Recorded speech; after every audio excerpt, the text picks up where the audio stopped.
So in terms of percentage of the growth of new position placements, is there no segment where there is negative or attrition? The answer is yes. There are two sectors, they say, that is oil and gas and insurance segment. There is a negative, I mean people are losing jobs. But otherwise in all other sectors there is recruitment, however small it may be, but these are all prominent.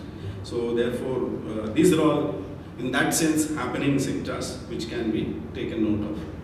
Then in terms of the, this was mentioned in the last session itself, that in the real estate housing front, infrastructure front, two trusts are being floated, that is Real Estate Investment Trust and Infrastructure Trust as well. This will be pass-through entities with tax exemptions, and funds can flow from abroad also. Non-residents can also invest. So therefore, that kind of conducive atmosphere is sought to be created here. Then, lot is being done or attempted by the new government. One thing which the Prime Minister was very particular about bringing is this scheme where he said that every household should have a bank account, 2 bank accounts. And so that initiative was launched, and on the launch day itself, 15 million accounts were opened, and subsequently 3 million accounts so far. So that is connectivity in terms of banking, linkage with the household, universal banking, that initiative is there.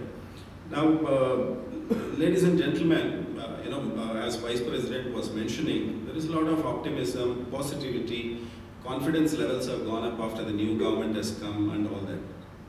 In fact, after the results got announced on 16th of May, and 26th was supposed to be the swearing-in ceremony, in the interregnum period, there was a meeting that was held in the central hall of the Parliament, where the Prime Ministerial candidate of the present ruling party addressed his party MPs.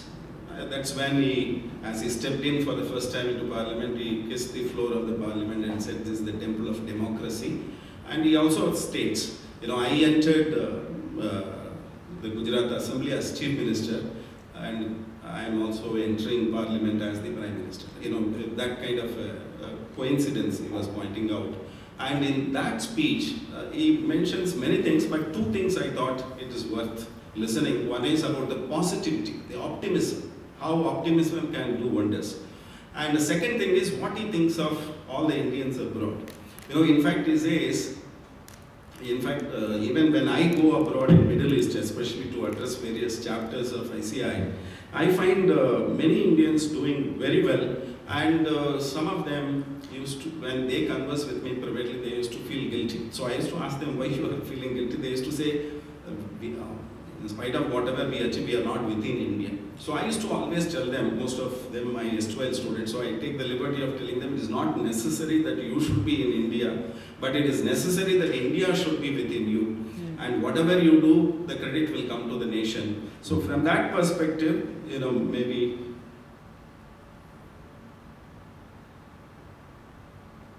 volume can be, or maybe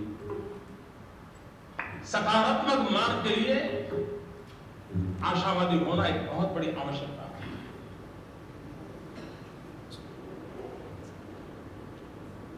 और आशावादी व्यक्ति ही देश में आशा का संचार कर सकते हैं।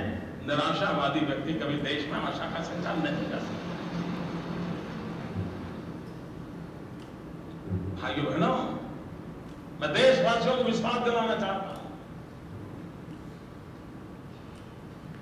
निराशा छोड़नी होगी हमें। पुराने कितने ही बुरे अनुभव क्यों न हो, उसके आधार पर निराश मन को लेकर के चलने की आवश्यकता नहीं है। कौन कहता है दुनिया का इतना बड़ी लोकतंत्र है और जागरूक लोकतंत्र है, ये अगर फैसला करे 125 करोड़ देशवासी, देश कहां से कहां पहुंच सकता है।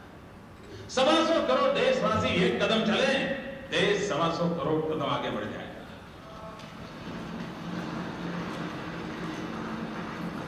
दुनिया में कौन देश है जिसका 6 ऋतु हो, 6 सीजन हो, ऐसा विश्व में कौन है? हम ही तो है। ईश्वर की इतनी बड़ी कृपा है। यहाँ के लोग बाहर जाते हैं तो दुनिया में नाम कमाते हैं, सिर्फ उन्हें अवसर देने की जरूरत है, शक्ति तो उनके भीतर पड़ी हुई है, सिर्फ मौका देना है।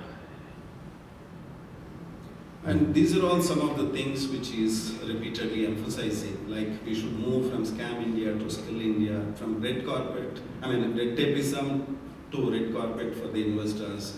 And many positive vibrations are there, optimism is there, but for such a country it takes a long time to revive and reach the pinnacle of glory. But I think we are in the right direction, positive direction.